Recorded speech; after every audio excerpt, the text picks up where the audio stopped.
Thank you for being here. Grab a warm glass of water, sit down, and listen to me tell the whole story. The scent of dry-aged ribeye and truffle butter hung heavy in the private dining room. Crystal chandeliers cast a warm, golden glow over the mahogany table, reflecting off the polished silverware. My brother, Julian, sat at the head of the table, laughing loudly at a joke his wife, Sarah, had just made. Their twin boys sat next to them, their faces smeared with the rich, dark sauce of $120 steaks, plates piled high with garlic mashed potatoes and grilled asparagus. Across from them sat my dad, Matthew, nursing a glass of scotch that cost more than my first car. He looked at Julian with that familiar, sickeningly proud gleam in his eye, the golden child, the successful businessman. And then there was me, Elijah. I sat at the far end of the table near the serving door. Next to me was my 7-year-old son, Owen. Owen didn't have a steak. He didn't have mashed potatoes or asparagus. In front of my boy sat a tiny plastic cup of mixed fruit, the kind with the foil lid that you buy in a multipack at the grocery store. Owen stared at the plastic cup, his small hands resting politely in his lap. He looked across the table at his cousins, watching them slice into the tender meat. He didn't complain. He just swallowed hard and looked down at his shoes. My jaw tightened. The muscles in my neck pulled taut. I looked at Julian. Where is Owen's dinner? Julian paused mid-chew, swallowing his expensive steak before dabbing his mouth with a linen napkin. He didn't even look at me. We didn't order for your son, he said, his tone entirely casual. I figured you wouldn't want him eating this kind of rich food, since he's not used to it. Sarah chimed in, her voice dripping with that fake, sugary sweetness she always used when she wanted to cut deep. It's really expensive, Elijah. Julian is already treating everyone tonight. We can't just throw money away. I stared at her, my hands balled into fists under the table. Before I could speak, my dad sighed, a heavy, disappointed sound. You should have packed him something, Elijah. You know how these dinners go. You have to take responsibility for your own kid. Responsibility. The word tasted like ash in my mouth. The waiter looked at the card. He froze. His face went completely pale. He recognized the insignia. He knew exactly what it meant. I only want to pay for the fruit cup, I said clearly. The rest of the party will handle their own expenses. Wait, what? Julian snapped, his smug expression faltering. No, I told them I was covering it. Elijah, put that away. Just then, the heavy mahogany doors opened. Marcus, the general manager of the restaurant, rushed in. He practically pushed the young waiter aside. Marcus was a man who catered to senators and CEOs, but right now he was sweating. He looked at the black card on the tray, then looked up at me. He gave a deep, respectful bow. Mr. Chairman, we didn't know you were dining with us tonight. This entire meal is on the house, of course. Please, accept our deepest apologies for any oversight. The room went dead silent. The clinking of forks stopped. Julian's mouth dropped open. Sarah's face drained of color. My dad stared at me as if I had just grown a second head. Thank you, Marcus, I said, my voice steady. But I will only accept the complimentary fruit cup. Charge the rest to my brother. He insisted. I turned to Owen and gently pulled his chair back. Come on, buddy. Let's go get some real food. I didn't look back as I walked out the door. The silence I left behind was the loudest sound I had ever heard. The drive away from the restaurant was quiet. Rain began to drum softly against the windshield, the wipers sweeping rhythmically back and forth. Owen sat in the back seat, eating a double cheeseburger we grabbed from a drive-thru. He was happy, oblivious to the earthquake that had just occurred. But my mind was miles away, pulled back into a past I had spent years trying to bury. The sound of the rain always took me back to the funeral. I was just 12 years old. The sky that day was the color of bruised iron, weeping a steady, freezing drizzle over the manicured lawns of the cemetery. The smell of wet dirt and wilting lilies still haunts my nightmares. My mother was gone. The only person in that house who looked at me and saw me, really saw me, was lowered into the ground in a polished oak casket. I stood shivering in my oversized black suit, the collar scratching my neck. I looked to my left. My dad, Matthew, stood under a large black umbrella. He had his arm wrapped tightly around Julian's shoulders. Julian was 14, sobbing openly, burying his face in our dad's chest. Matthew was whispering to him, kissing the top of his head, shielding him from the rain and the grief. I stood 2 feet away, completely outside the umbrella. The cold rain soaked through my jacket, chilling me to the bone. I waited for my dad to reach out his other arm. I waited for him to pull me in. I stood there, freezing, hoping for just one glance. It never came. From that day forward, the lines in our house were drawn in permanent ink. Julian became the fragile, grieving son who needed protection. I became the ghost. If Julian got a B on a test, it was cause for a celebration dinner. If I got a perfect score, it was met with a distracted nod. When Julian wanted to join the elite traveling baseball team, my dad bought him custom gear and drove him across the state every weekend. When I asked to join the debate club, my dad told me to make sure the kitchen was clean before I left. I became the hired help in my own home. I learned to cook, to scrub floors, to do laundry. I became invisible because being invisible meant avoiding my dad's irritation. Elijah, Julian has a big game tomorrow. He needs his rest. Wash his uniform tonight, Matthew would say, not looking up from his newspaper. I did it.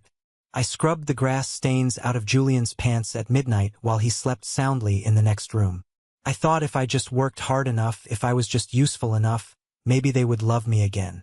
I was desperate for scraps of affection. I remember Julian's sweet 16 party. The house was packed with his friends. There was catered food, a DJ in the backyard, and laughter echoing through the halls. I spent the entire night in the kitchen washing platters and taking out trash bags. Later, when the party was over and the house was a disaster zone, Sarah, Julian's high school girlfriend who would eventually become his wife, walked into the kitchen. She looked at me, up to my elbows in soapy water, and smiled that same fake smile she still uses today. I didn't say anything. I just kept scrubbing. I swallowed my pride, day after day, year after year. I told myself it would pay off. I told myself that one day, I would get out. I would go to college, get a good job, and build a life where I was the main character, not the background extra. My mom had left a college fund. It wasn't a massive inheritance, but it was enough to cover tuition at the state university. That money was my lifeline. It was my ticket out of the shadows. I studied late into the night using old textbooks I bought at thrift stores. I pushed myself to the absolute limit. I thought I had a plan. I thought I knew how the world worked. But I was naive. I hadn't yet realized that in my family, my future was just a resource for Julian to consume. The day I turned 18, the acceptance letter arrived. I remember the heavy weight of the thick envelope from the state university. My hands shook as I tore it open. Congratulations. The word jumped off the page. I had done it. I had earned an academic scholarship that would cover half of my expenses. My mom's college fund would easily cover the rest. I was finally free. I ran downstairs, the letter clutched in my hand.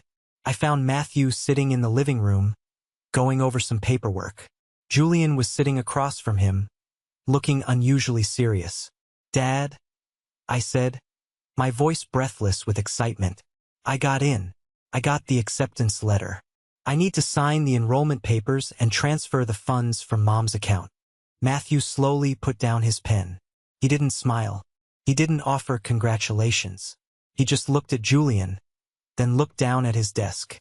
A heavy, suffocating silence filled the room. "Elijah, sit down," Matthew finally said. His voice was flat. I didn't sit. Cold knot formed in my stomach. "What's going on?" Julian cleared his throat, leaning back in his chair with a perfectly practiced look of solemnity. "Look, Eli, you know I've been struggling since I dropped out of the business program last year. I need a fresh start, something of my own." I stared at him, then looked at my dad. What does that have to do with my college enrollment? Matthew rubbed his temples. Julian has a business plan. A solid one. He wants to open a coffee shop downtown. The Willow Cup is a great location, high foot traffic. But the bank won't give him a loan without a substantial down payment. The cold knot turned into a block of ice. I could barely force the words out.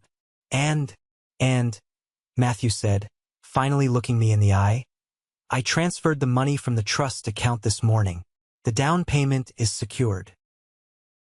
The room started to spin. My ears rang. You took my college fund? It's not just your fund, Matthew snapped, his tone turning defensive. It was family money, an inheritance meant to secure your futures. Julian needs this right now. He needs a foundation. I need a foundation, I yelled, my voice cracking. It was the first time I had ever raised my voice at him. I earned this acceptance. I worked for 4 years while he partied and dropped out. That money was mine, Dad. Mom left it for my education. Julian stood up, feigning offense.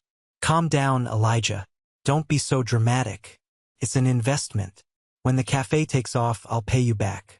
Consider it an early use of the inheritance. I'm building a legacy for the family.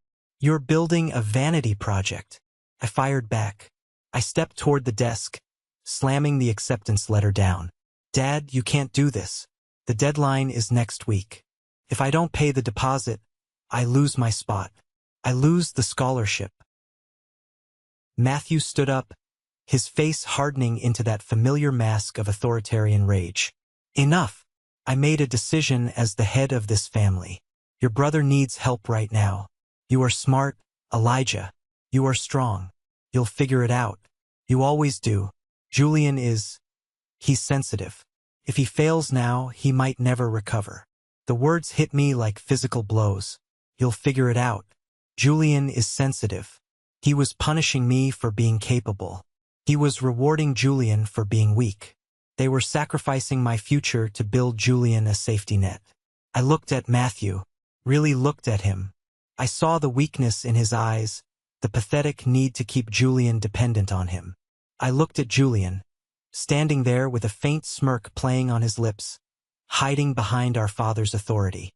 The anger drained out of me, leaving behind a hollow, echoing emptiness. The boy who just wanted his father's love died right there in that living room. I picked up the acceptance letter from the desk. I carefully folded it and put it in my pocket. You're right, I said, my voice dangerously calm. I will figure it out. But hear this, Matthew. You just bought a coffee shop, but you lost a son. Don't ever ask me for anything again. I turned and walked out of the house. I didn't pack a bag. I didn't say goodbye. I walked down the street with exactly $42 in my wallet and a fire in my chest that would never burn out. I got a job working the night shift at a warehouse and spent my days at a community college, paying my own way class by class. I built my life brick by painful brick. And I never looked back. At 26, my life changed forever. Owen was born. His mother and I weren't married. We were young, stressed, and totally unprepared for the reality of parenthood. When Owen was just a year old, she decided she couldn't handle it. She packed her bags and left, signing over full rights. Just like that, I was a single father. When the news reached my family, they treated it like a confirmed prophecy. Julian, who was now married to Sarah and playing the role of a successful local business owner, made sure to spread the word. Through the grapevine of extended relatives, I heard their whispers. Elijah failed. He ruined his life. He's raising a kid in a cramped apartment on a clerk's salary.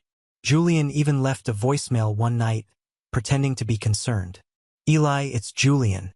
Listen, Dad and I were talking. If you can't handle the kid, maybe you should consider giving him up.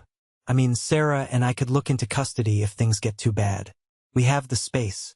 We have the resources. Don't drag the boy down with you. The word custody felt like a knife to my throat. They wanted to take my son. They wanted to turn him into another Julian, raised on arrogance and entitlement. I saved that voicemail. I listened to it every single morning. It became the fuel that kept me awake when my body was screaming for sleep. I didn't argue with them. I didn't defend myself. I just vanished into the work. During the day, I was a low-level data analyst at a financial firm. I kept my head down, wore cheap suits, and did the work of 3 men. But at night, after I put Owen to sleep in his crib, I sat at my battered kitchen table under a flickering fluorescent light. I opened my laptop and dove into the spreadsheets. I started studying market trends, distressed assets, and corporate restructuring. I noticed patterns that the senior executives were missing. I started writing independent analytical reports and sending them directly to the CEO under a pseudonym. I built a portfolio of predictions that proved to be terrifyingly accurate. Eventually, the CEO tracked me down. He didn't care about my lack of a fancy Ivy League degree. He cared about the numbers. That led to a massive promotion. My salary tripled overnight. But I didn't upgrade my lifestyle. I drove the same beat-up sedan. I kept renting the same modest apartment.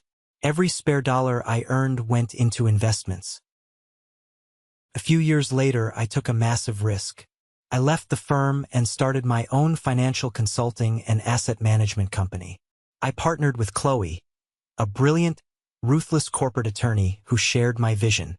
We started small, buying up distressed debts and turning around failing businesses. I worked in absolute silence. My family thought I was still pushing papers in a cubicle. They had no idea that I was flying first class to New York to negotiate multimillion-dollar mergers. They had no idea that I was the majority shareholder in the commercial real estate firm that owned the land under their favorite restaurants. I built an empire in the dark. I did it for Owen. I wanted to build a fortress so high and so strong that no one, especially not my father or my brother, could ever look down on him. By the time Owen was 7, my company, Vanguard Holdings, was a powerhouse. And I was the chairman. That brings us back to the week of the dinner. I hadn't spoken to Matthew or Julian in almost a year. Then, my phone buzzed with a group text from Matthew. Dinner at the Sterling Room for Julian's anniversary. Friday at 7. Let me know if you can scrape together the time. It wasn't an invitation. It was a summons. It was an opportunity for Julian to show off his success and for Matthew to remind me of my place. I was going to ignore it. But then I looked at Owen, who was sitting on the rug, drawing a picture of our small family. I realized I had spent years hiding my success. I had let them control the narrative. I had let them believe they won. Get dressed, buddy, I told Owen. We're going to see your grandfather. I went to that dinner knowing exactly who I was. I sat at that table, wearing a bespoke suit that cost more than Julian's entire wardrobe, and I watched them play their pathetic little games. I watched them hand my son a fruit cup. When Marcus, the restaurant manager, revealed my identity, it wasn't just a flex. It was the detonation of a bomb I had been building for 15 years. But as we drove home that night in the rain, my phone started buzzing violently in the cup holder. I glanced at the screen. It was a barrage of text messages from Matthew. How dare you embarrass your brother like that? You humiliated this family. Who do you think you are? I didn't reply. I just smiled. The next morning, I walked into my corner office overlooking the city. Chloe was waiting for me. She dropped a thick, red folder onto my mahogany desk. You asked me to run a quiet audit on your brother's business, Chloe said, her arms crossed, a sharp smile on her lips. The Willow Cup. And, I asked, picking up the file. And, she replied, it's a bloodbath, Elijah. The place is drowning. I opened the folder. The numbers stared back at me. And suddenly, the game changed. I stared at the financial documents spread across my desk. The spreadsheets were a disaster, bleeding red ink across every column. Explain it to me, I said to Chloe, tracing a finger over a massive liability figure. Chloe leaned over the desk, pointing a manicured nail at the paperwork. Julian has been running a shell game for 3 years. The Willow Cup looks busy on the outside, right? Trendy aesthetic, expensive espresso machines, lines out the door on weekends, right? I nodded. Matthew always bragged about the foot traffic. Foot traffic doesn't matter if the overhead is suffocating you, Chloe stated bluntly. Julian took out massive business loans against the cafe's assets to fund his personal lifestyle. The sports cars, the private school for his twins, Sarah's designer bags. It was all being siphoned out of the operating budget. He's paying himself an astronomical salary while the business bleeds out. I felt a cold wave of disgust wash over me. What about the staff? Chloe's expression darkened. That's the worst part. He's been withholding wages. The baristas, the kitchen staff, the cleaners, they are owed nearly 3 months of back pay. He keeps feeding them excuses about accounting errors. Meanwhile, he's defaulting on his commercial lease and the bank is preparing to call in the primary loan. If he doesn't come up with $400,000 in the next 30 days, the bank forecloses, and the staff gets nothing. I leaned back in my leather chair, staring at the ceiling. The Willow Cup, the cafe built on the ashes of my college fund. The business that Matthew sacrificed my future to create. Julian had taken my mother's money, built a vanity project, and was now running it straight into the ground so he could play the part of a rich man on the internet. My phone buzzed again on the desk. Another text from Matthew. Julian is devastated by your little stunt last night. You need to apologize. Family supports family. I let out a harsh, bitter laugh. Family supports family. Chloe, I said, sitting up straight. The exhaustion was gone, replaced by a razor-sharp focus. Yes, boss. I want the debt. All of it. Chloe raised an eyebrow. You want to pay off his loans? No. I corrected, my voice dropping an octave. I want to buy his loans. I want Vanguard Holdings to acquire the debt from the bank. I want the commercial lease. I want to own every single dime that Julian owes. Chloe's smile returned, predatory and brilliant. Hostile takeover via debt acquisition. Clean, legal, and absolutely lethal. It'll take me a few days to set up the shell corporation so your name stays off the initial paperwork. Do it, I said. And Chloe? Fast track it. I want the noose tight before he even knows it's around his neck. Over the next 4 days, I watched the trap snap shut. Through a subsidiary holding company, Vanguard purchased the primary note on the Willow Cup. The bank was thrilled to offload the toxic asset. To the public, it was just a faceless corporate transfer. To me, it was the beginning of the end. On Thursday afternoon, I was in the middle of a video conference with international clients when my secretary buzzed my intercom. Mr. Chairman, she said, her voice hesitant. There is a man down in the lobby demanding to speak with someone in the acquisitions department. He's causing quite a scene. He says his name is Julian. I muted the conference call. A slow, dark smile crept across my face. Julian? Did he say why he's here?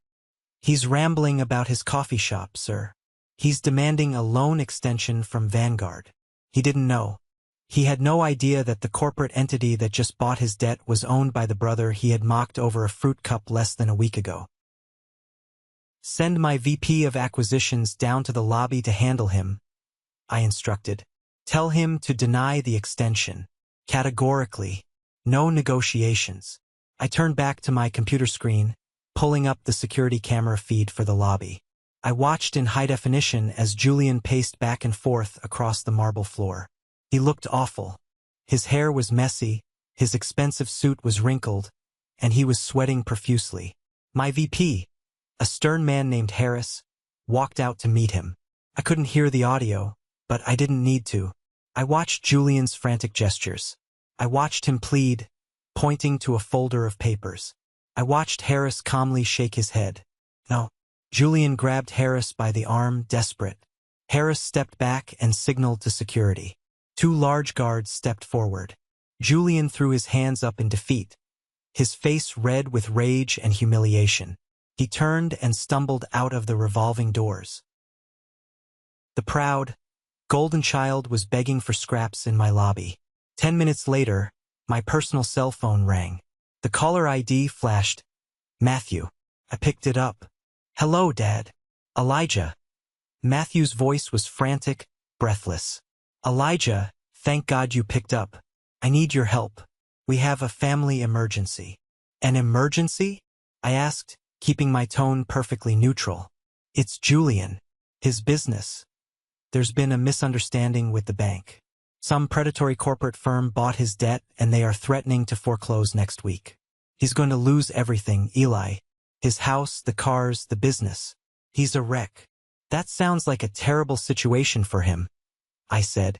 Listen to me, Matthew demanded, his voice shifting back to that authoritarian bark. I know you have money now. That stunt at the restaurant proved it. You're a big shot. I need you to co-sign a bridge loan for Julian.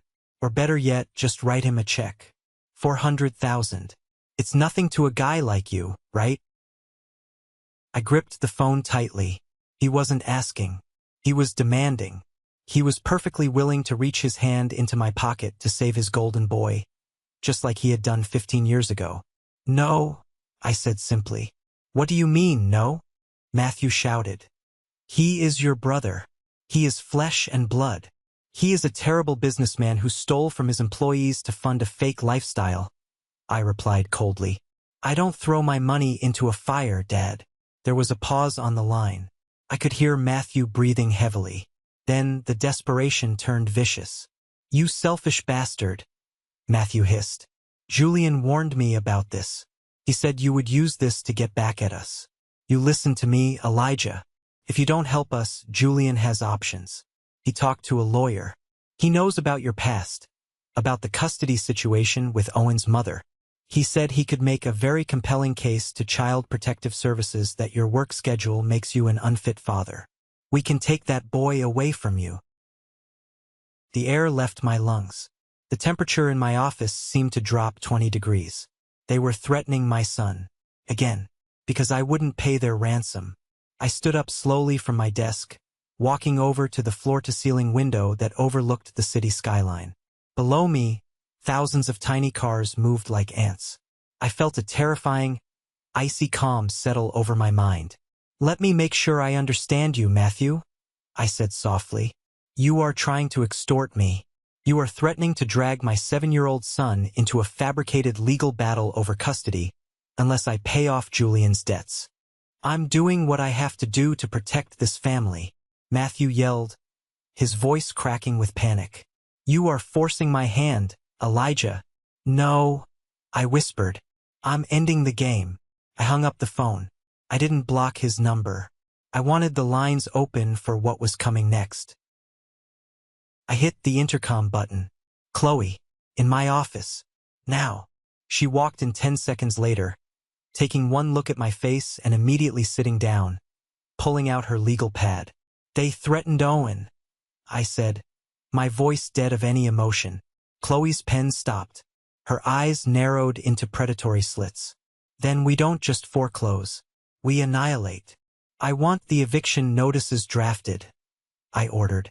I want the locks changed on the Willow Cup by Monday morning. I want Julian's personal assets frozen if they are tied to the business loans. And I want an aggressive legal team on standby to crush any frivolous custody threats they even think about filing. Consider it done, Chloe said, standing up quickly. We'll execute the foreclosure at 6 a.m. on Monday. He won't even be able to get inside the building. I spent the weekend with Owen. We went to the park, we ate ice cream, we built a massive Lego spaceship. I looked at his innocent, smiling face and felt a fierce, primal instinct burning in my chest. No one was going to touch my son. No one was going to threaten our peace. On Sunday night, I received a frantic text from Julian. Eli, please. Dad told me what he said. He was just stressed. I'm sorry. Please, man, you have to help me. I can't lose the cafe. Sarah is threatening a divorce. My life is falling apart. I read the message. I looked at the word divorce. The facade was cracking. Sarah, the woman who had mocked me for washing dishes, was abandoning ship the second the money ran out. I typed a reply, my thumbs hitting the screen with mechanical precision. You should have packed a lunch. I hit send. I turned off my phone. The fallout was spectacular, and I didn't even have to be in the room to witness it. Through the network of extended family gossip and mutual acquaintances, the details of Julian's Sunday night meltdown reached me quickly. It happened right after the bank accounts associated with the Willow Cup were officially frozen by Vanguard Holdings. Sarah had gone to a high-end boutique to purchase a dress for an upcoming charity gala. Her credit card was declined. She tried another one. Declined. Humiliated, she stormed back to their suburban mansion and confronted Julian. According to my cousin, who had the misfortune of being there for a visit, the screaming match shook the windows. Julian, backed into a corner, finally confessed the truth. He admitted the cafe was bankrupt. He admitted the cars were leased and months behind on payments. He admitted the house had a second mortgage he hadn't told her about. Sarah didn't offer support. She didn't hold his hand and tell him they would rebuild together. She packed 3 designer suitcases. "You lied to me!" she had screamed from the driveway, loud enough for the neighbors to hear. "I didn't sign up to be broke, Julian. I'm calling my lawyer in the morning. We're done." She drove off in her SUV, leaving Julian standing on the manicured lawn of a house he could no longer afford. His perfect, golden life was disintegrating into dust. He had lost his shield, his trophy wife, and his reputation in the span of a few hours. I listened to the report from my cousin without expression. I didn't feel joy. I didn't feel sadness. I just felt the cold satisfaction of physics. Every action has an equal and opposite reaction. Gravity was finally catching up to Julian. But my work wasn't done. The business still needed to be seized, and more importantly, the collateral damage needed to be handled. Monday morning, 6 a.m. The sky over downtown was a pale, bruised purple. The air was crisp. I parked my car across the street from the Willow Cup. I sat in the driver's seat, holding a cup of black coffee, and watched. 2 men in suits from my legal department, accompanied by a local sheriff's deputy, approached the front doors of the cafe. They taped a bright orange legal notice to the glass. Notice of foreclosure and asset seizure. They changed the locks within minutes. Around 6:30 a.m., the opening staff began to arrive. I recognized some of them from the financial files. A young woman named Elena, the shift manager, walked up to the door and stopped, staring at the orange paper. Soon, 3 other employees joined her. They looked panicked. They were pointing at the sign, pulling out their phones, looking through the glass at the dark interior. These were the people Julian had betrayed. The people who relied on that meager salary to feed their families, pay their rent, and survive. Julian had used their livelihoods to fund his sports cars. I opened my car door and stepped out into the chilly morning air. I adjusted my coat and walked across the street. The staff turned to look at me as I approached. They didn't know who I was. To them, I was just a man in an expensive suit. "Excuse me," Elena said, her voice shaking slightly. "Are you with the bank? What's going on? We have a shift to work." I stopped in front of them, looking at their worried faces. "I'm not with the bank," I said calmly. "I represent Vanguard Holdings. We are the new owners of this property and all associated business assets." A young barista with tired eyes let out a frustrated groan. "So we're out of a job? Just like that? Julian owes us 3 months of back pay. How are we supposed to pay rent? Julian doesn't own this business anymore," I stated, my voice projecting authority and, hopefully, a strange kind of comfort. "His debts are no longer your concern." I reached into my briefcase and pulled out a stack of envelopes. I had prepared them the night before. I handed the top one to Elena. "What is this?" she asked, looking at her name printed on the front. "That is a cashier's check for the exact amount of back pay you are owed, plus a 20% bonus for the inconvenience," I said. "Every employee on the payroll is receiving the same." Elena ripped open the envelope. She stared at the check, her eyes welling with tears. She covered her mouth with her hand. The other employees quickly grabbed their envelopes, murmurs of shock and relief spreading through the small group. "The cafe will remain closed for 1 week for restructuring and renovations," I continued, speaking clearly over their excitement. "If you wish to return, you will be rehired under new contracts. Fair wages, full benefits, and absolutely zero tolerance for wage theft." "Elena, I'll be in touch with you to discuss a promotion to general manager. Elena looked up at me, bewildered. Who are you? Why are you doing this? Before I could answer, a black luxury sedan came screeching around the corner, jumping the curb and parking illegally in the bus lane. The door flew open, and Julian stumbled out. He looked like a madman. His eyes were bloodshot, his clothes disheveled. He sprinted toward the door, ignoring the staff, ignoring me, staring only at the orange foreclosure notice on the glass. No, no, no, no, he screamed, clawing at the door handle. It didn't budge. He pounded his fists against the reinforced glass. Open the door. This is my cafe. You can't do this. I stood a few feet away, watching him break down. The staff watched him too, no longer with respect, but with pity and disgust. Julian spun around, his chest heaving. His wild eyes locked onto me. For a second, his brain couldn't process why I was standing there holding a briefcase. Elijah, he panted, confusion warping his face. What are you doing here? Did you come to gloat? Did you see what the bank did to me? I looked at him. I looked at the man who had tormented me, stolen from me, and threatened my son. The bank didn't do this, Julian, I said, my voice carrying over the morning traffic. I stepped forward, closing the distance between us. I did. Julian stared at me, his chest heaving, his expensive suit wrinkled and smelling faintly of stale alcohol. He looked like a man who had just woken up from a dream to find himself standing on the edge of a cliff. The morning traffic hummed behind us, but right there on the sidewalk, the world had gone completely still. You, Julian gasped, his voice cracking. He pointed a trembling finger at me, then at the bright orange foreclosure notice taped to the glass door of the Willow Cup. You did this? You bought the debt. I didn't smile. I didn't gloat. I just stood there, holding my briefcase, feeling the cold morning air against my face. Vanguard Holdings bought the debt, Julian. And as chairman, I authorized the foreclosure. Julian let out a frantic, high-pitched laugh. It was the sound of a man totally losing his grip on reality. He ran his hands through his messy hair, taking a step toward me. This is a joke. This is some kind of sick joke. He looked around at his former employees, who were standing huddled together, watching the exchange in stunned silence. Elena, the manager, clutched her envelope of back pay to her chest. You're a data entry clerk. You live in a rented apartment. You don't have the capital to buy a commercial loan.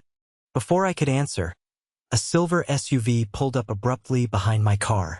The driver's door slammed open, and my father, Matthew, got out. He looked exhausted. Deep bags hung under his eyes, and his shoulders were slumped. Julian must have called him in a panic before driving over here. Matthew marched across the street, his face a mask of familiar, authoritarian rage. He saw Julian standing near the door, looking frantic, and then he saw me. He stopped dead in his tracks. Elijah, Matthew barked, stepping up to stand beside Julian. What is going on here? Why are the locks changed? Julian called me saying the bank locked him out, and now I see you standing here harassing him. Didn't I tell you to stay out of family business if you weren't going to help? I looked at my father. For 33 years, that tone of voice had made my stomach drop. It was the tone that told me I was useless, that I was a burden, that I needed to step aside for the golden child. But today, standing on the pavement in front of the cafe he stole my future to build, I felt absolutely nothing. The fear was gone.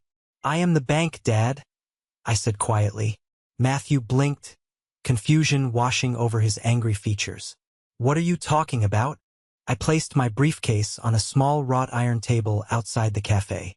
I popped the latches. The sound echoed sharply in the quiet morning air. I pulled out a thick, red folder and tossed it onto the table between us.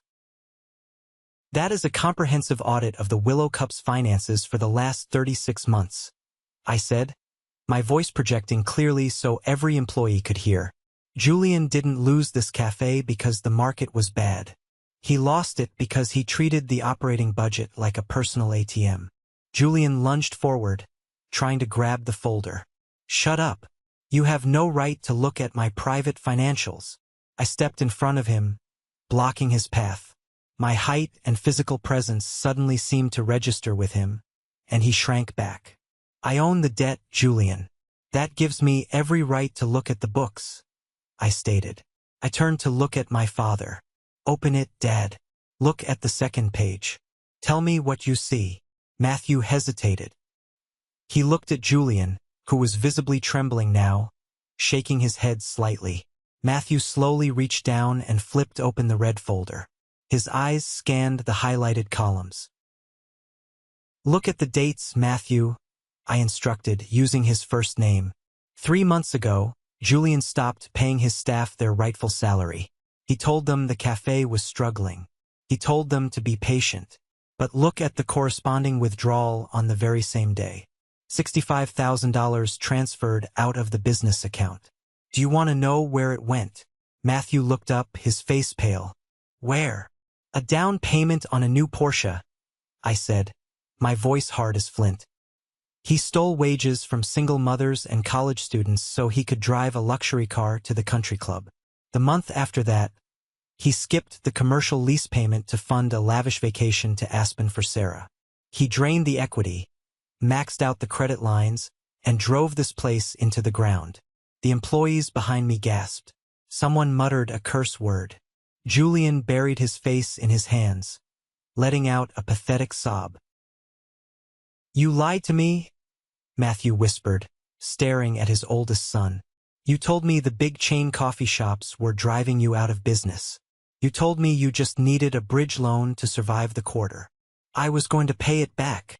Julian cried, his voice muffled by his hands. "I just needed a little more time. Sarah was demanding things, Dad. I had to keep up appearances." "Keep up appearances?"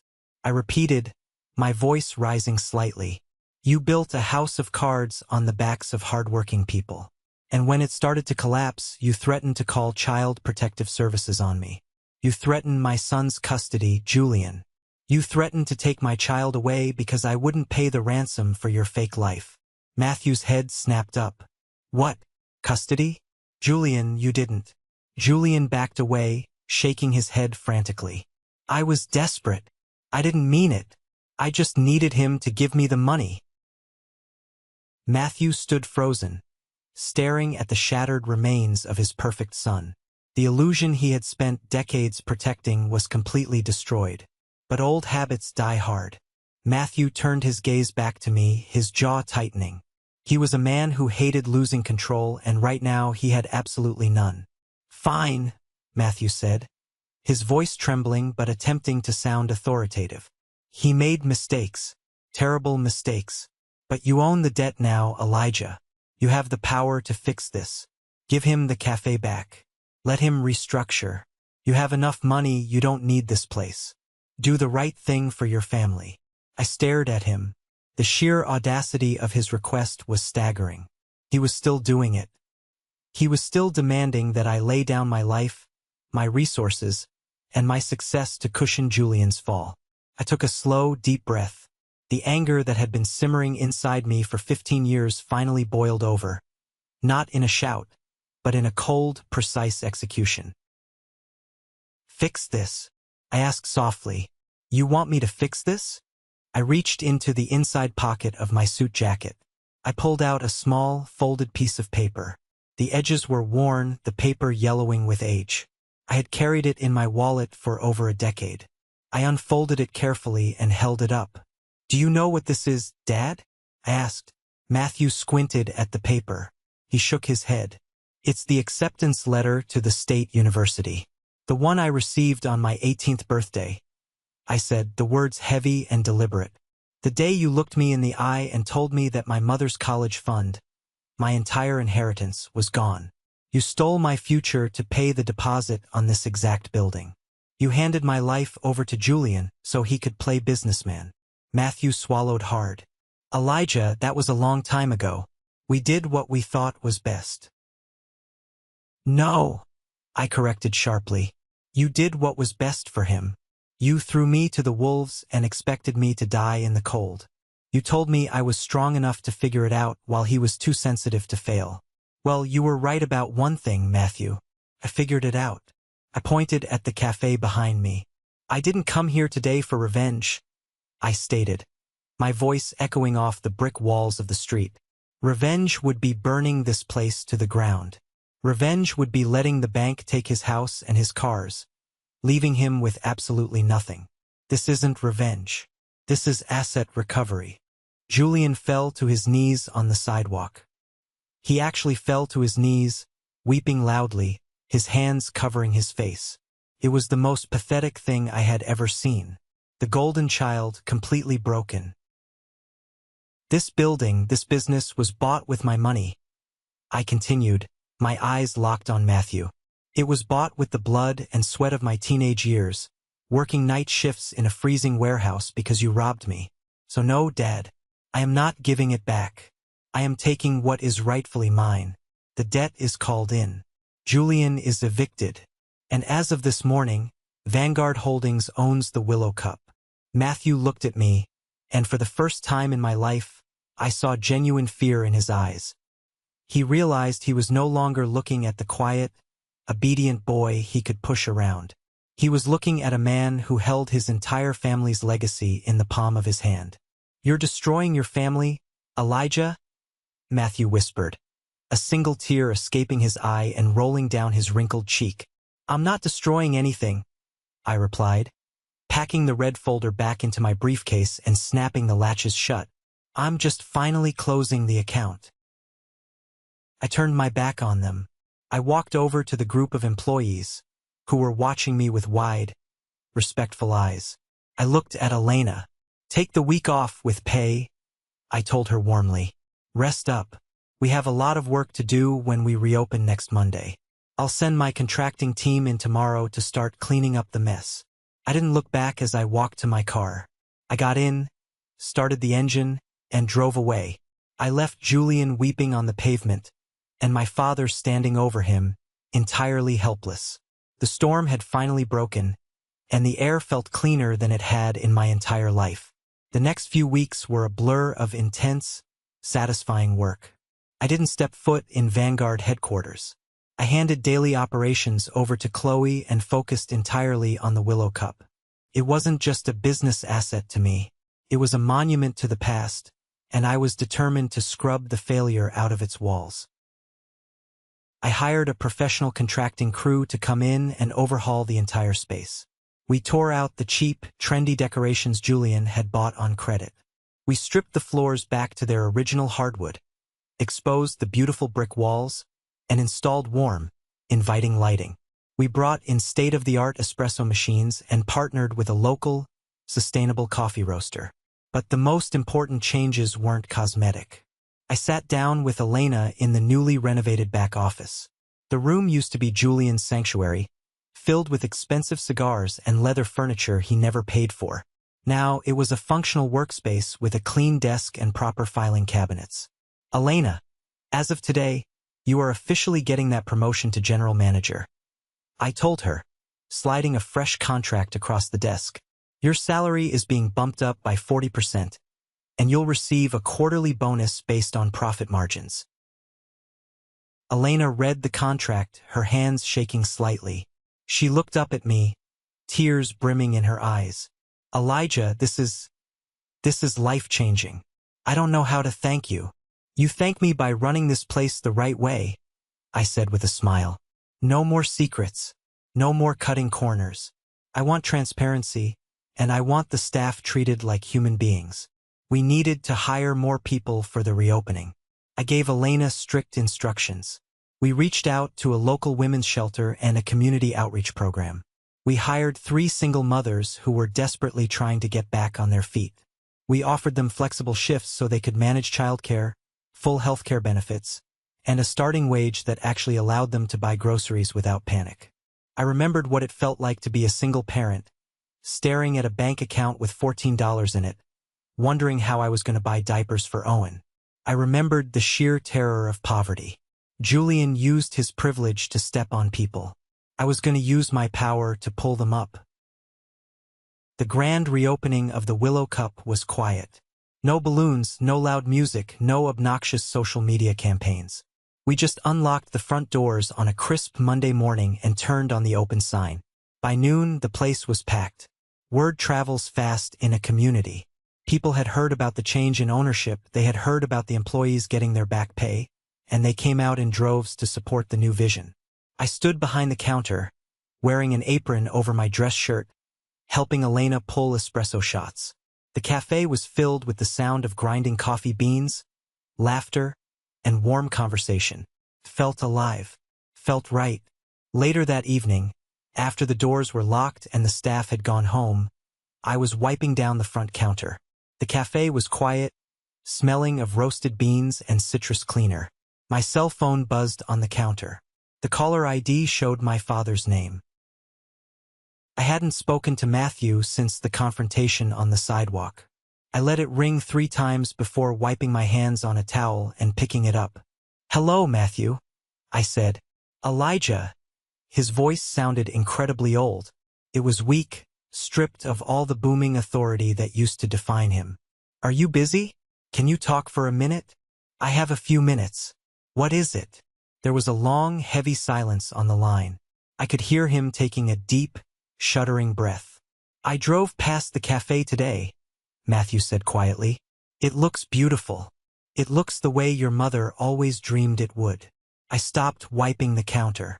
I stared out the front window at the streetlights illuminating the dark pavement. "She deserved to see it." "She did," Matthew agreed, his voice cracking. "Elijah, I need to apologize. I need to say I'm sorry." I leaned against the counter, waiting. "Julian lost the house," Matthew continued, the words spilling out like a confession. "The bank foreclosed on his personal property. Sarah's lawyer is ruthless. She's taking the kids, and she's taking whatever scraps of money he has left. He's living in my guest bedroom right now. He barely gets out of bed." I didn't feel a rush of triumph. I just felt a profound sense of waste. Julian had been handed the world on a silver platter, and he smashed it to pieces because he never learned how to hold it. "I was wrong, Elijah." Matthew wept openly into the phone. "I was so wrong. When your mother died, I was terrified. Julian was so much like her, so fragile. I thought if I didn't protect him, he would break. And you were always so quiet, so strong. I thought you didn't need me. I thought you could survive anything. I convinced myself that stealing from you was saving him." "You didn't save him, Dad," I said, my voice gentle but perfectly firm. "You crippled him. You taught him that actions don't have consequences. You taught him that someone else will always pay the bill. You didn't protect your kids. You protected your own comfort because confronting his weakness was too hard for you." Matthew sobbed. It was a terrible sound, the sound of a man realizing his entire life's philosophy was a catastrophic failure. "I know. God help me, I know. Please, Elijah, please forgive me. Come over to the house. Let's sit down. Let's try to be a family again." I closed my eyes. The little boy inside me, the 12-year-old standing in the freezing rain at the funeral, screamed at me to say yes, to run to my father and finally get the hug I had waited 20 years for. But I wasn't a little boy anymore. I was a father myself. I looked at the picture of Owen I kept as my phone background. "I forgive you, Dad," I said softly, and I meant it. The crushing weight of resentment lifted off my chest in that exact moment. "I forgive you for the money. I forgive you for the neglect. I'm letting it go." "Oh, thank God," Matthew breathed, relief flooding his voice. "Thank you, son. When can we see you?" "You can't," I replied. The line went dead silent. "What do you mean?" "Forgiveness means I'm no longer angry," I explained, my voice steady and resolute. "It means I'm not going to spend the rest of my life wishing bad things happen to you. But forgiveness does not equal access. You and Julian are toxic. The dynamic in this family is poisoned, and I will not allow that poison to touch my son.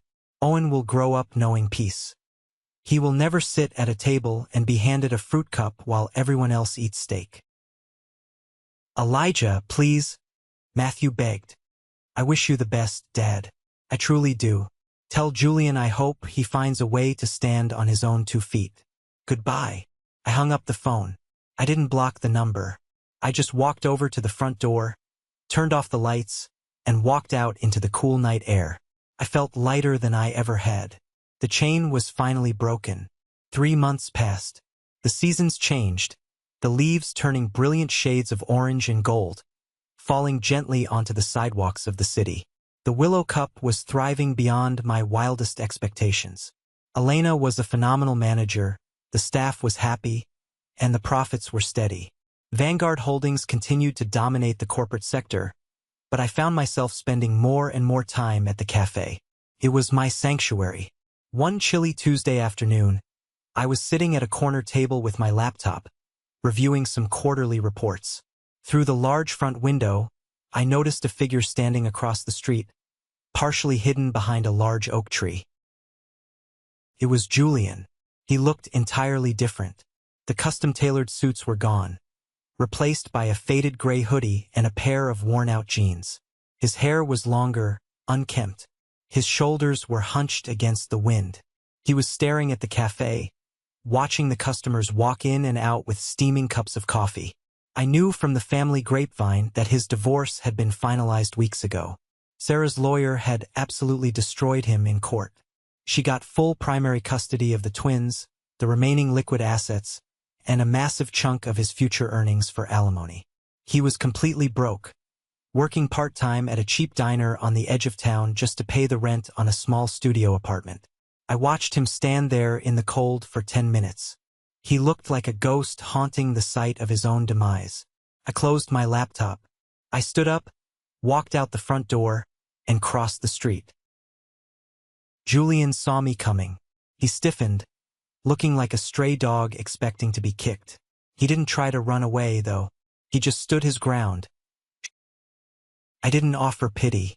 I didn't say, "I'm sorry." I just listened. "You warned me," Julian continued, finally looking up at me. His eyes were red-rimmed and exhausted. "All those years ago when you left the house, you told Dad he was buying a coffee shop but losing a son. I thought you were just being dramatic. I didn't realize you were the only one telling the truth." "I'm glad you see it now," I said. Julian took a shaky breath. "I'm sorry, Eli. I'm sorry for the dinner. I'm sorry for treating you like garbage. I was jealous. I was always so intensely jealous of you. You were so smart, so capable. Everything came hard to me, but you just figured it out. I needed Dad to make me feel superior to you because deep down, I knew I was a fraud." It was the most honest thing he had ever said in his entire life. The golden boy admitting the gold was just cheap paint. Julian wiped his nose with the back of his sleeve. He looked at the cafe again, a desperate hunger in his eyes. "Listen, Eli," he started, his tone shifting into something almost pleading. "I know I messed up, but I know this business. I ran it for 3 years.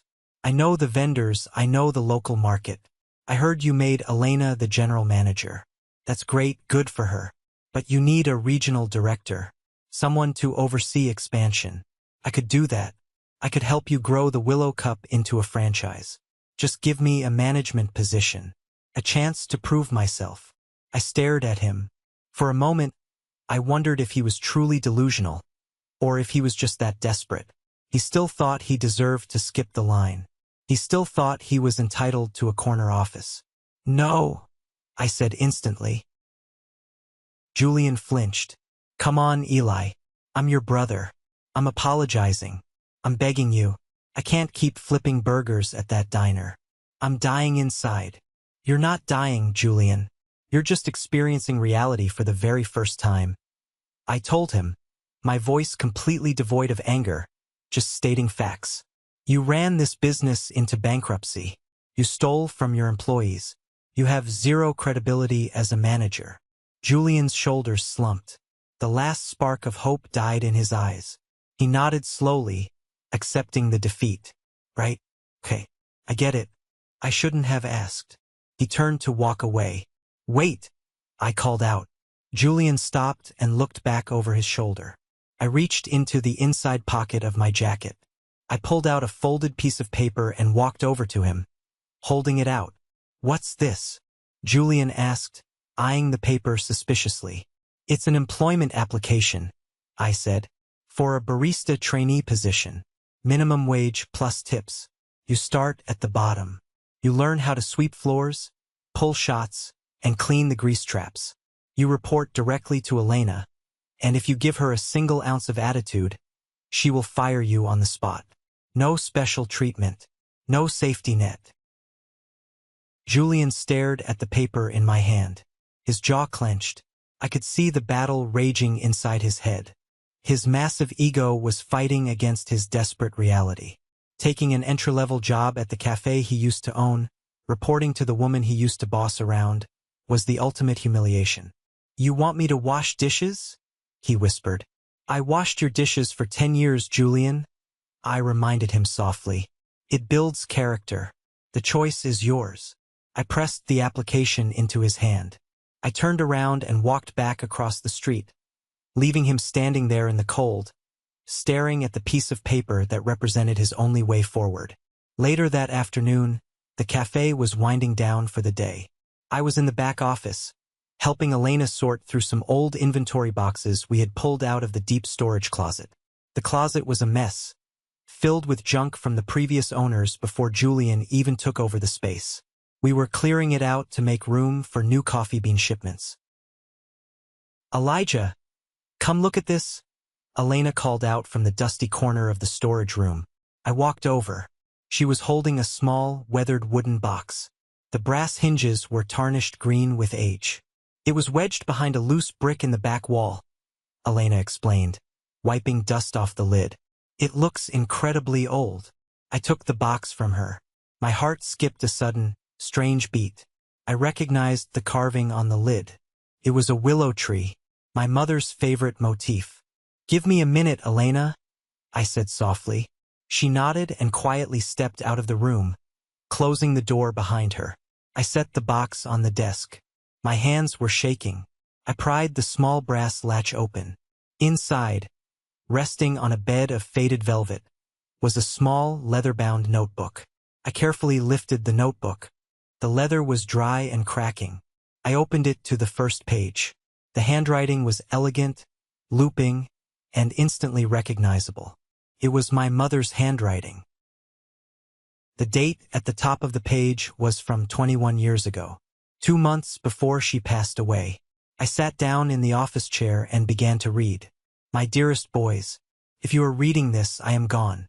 My heart is heavy, knowing I won't be there to watch you grow into the men I know you can be. Matthew means well, but his love is blinded by fear. He looks at Julian and sees a fragile bird that needs to be caged to be safe.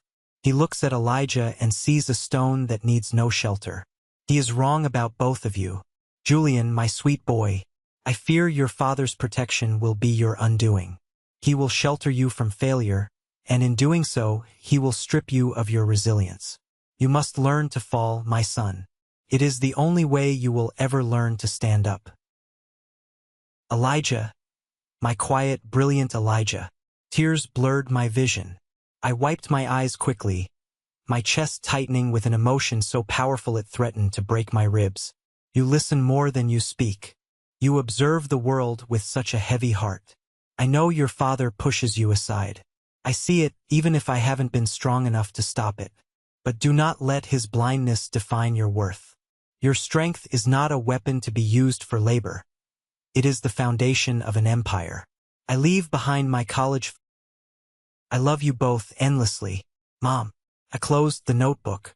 I pressed it against my chest, lowering my head to the desk, and I wept. I wept for the mother I lost. I wept for the terrified 12-year-old boy I used to be. And I wept for the overwhelming, absolute peace that finally washed over my soul. She knew. She had always known. She saw my strength, and she trusted me to survive. And I had done exactly what she asked. I had built. It was a Sunday morning 3 weeks later. The sunlight spilled through the large front windows of the Willow Cup, painting the hardwood floors in warm, golden hues. The cafe was buzzing with a gentle, happy energy. Jazz music played softly over the speakers, mingling with the hiss of the espresso machine and the low murmur of conversations. I was sitting at my usual corner table. A cup of black coffee steamed in front of me.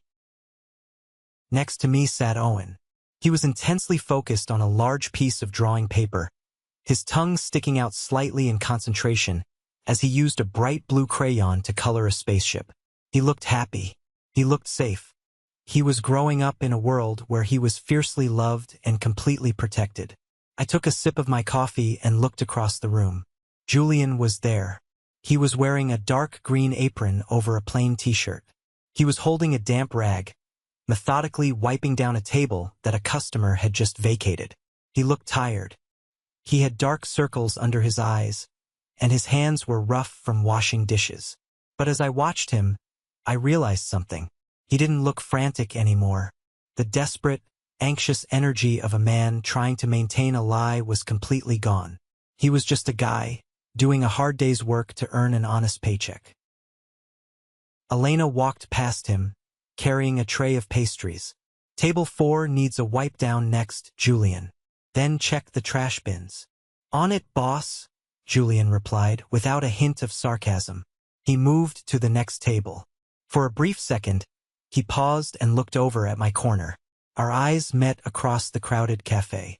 There was no hatred. There was no groveling. It was just a quiet acknowledgement between two men who had survived a war, mostly fought inside our own home. He gave me a short, respectful nod. I nodded back. He turned away and kept cleaning. I looked down at my son. Owen finished coloring his spaceship and proudly held up the paper for me to see. "Look, Dad, it's going to the moon," he cheered. I smiled, pulling him in for a tight hug. "It's beautiful, buddy. It's going all the way to the stars." I realized then that healing doesn't mean the scars disappear. The past still happened. The stolen money, the cold dinners, the painful words, they are all part of the story, but they no longer control the narrative. I didn't fix my family. You can't fix people who don't want to be put back together. But I broke the cycle. I took back my power, I protected my son, and I honored the memory of the only person who truly saw me. The Willow Cup was no longer a symbol of theft and betrayal. It was just a coffee shop. A really, really good coffee shop. And my life was finally my own. Thank you for sticking around and listening to my story. It wasn't easy to share, but sometimes getting it all out in the open is the final step in letting it go. I hope this resonated with you in some way. Family dynamics can be incredibly complicated, and sometimes the hardest thing we ever have to do is walk away from the people who share our blood in order to protect our own peace. Have you ever found yourself in a similar situation? Have you ever had to set a hard boundary with a family member? Or rebuild your life from scratch when people doubted you? I really want to hear your stories in the comments below. We can learn so much from each other's strength. And before you go, I have a special request for the 1% Club. If you are one of the amazing people who stayed with me until the very end of this video, I want you to go down to the comments and type the letter W. That stands for winner. That is our secret code. It lets me know that you are part of the group that doesn't just skim the surface, but dives deep into the story.